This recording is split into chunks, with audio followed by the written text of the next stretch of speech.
আজকে আমরা দেখব কতটি বাবল র্যাপ এই মোটুকে পানিতে ভাসাতে পারবে। শুরু করতেছি মাত্র একটি বাবল র্যাপ দিয়ে। 5টি বাবল র্যাপ। আরে মোটু তো খুব তাড়াতাড়ি ডুবে যাইতেছে, এই কারণে আমরা দিয়ে দেব 10টি লেয়ার। আরে মোটু এবার তো পারবে। আরে আমি মোটু না, আমি স্পাইডারম্যান।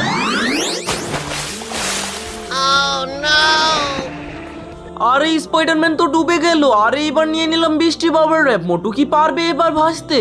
আরে এবারও মনে হচ্ছে আমি পারবো না। আরে তুমি জাম্প মারো।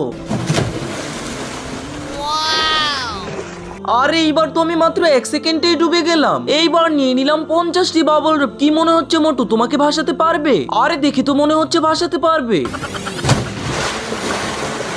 ভেসে তো গিয়েছিল কিন্তু একটুর জন্য পড়ে গেল। আরে 100টি বাবল র্যাপ। এবার যদি মোটু পারে তাহলে লাইক করতে হবে। আরে শুধু লাইক করলেই হবে না, সবাইকে লাইক এন্ড সাবস্ক্রাইব করতে হবে। আচ্ছা জাম্প। আরে আমি পেরেছি, আমি তো ভেসে গিয়েছি। আরে মোটু তো পেরে গিয়েছে। এখন তাড়াতাড়ি সবাই লাইক এন্ড সাবস্ক্রাইব করো।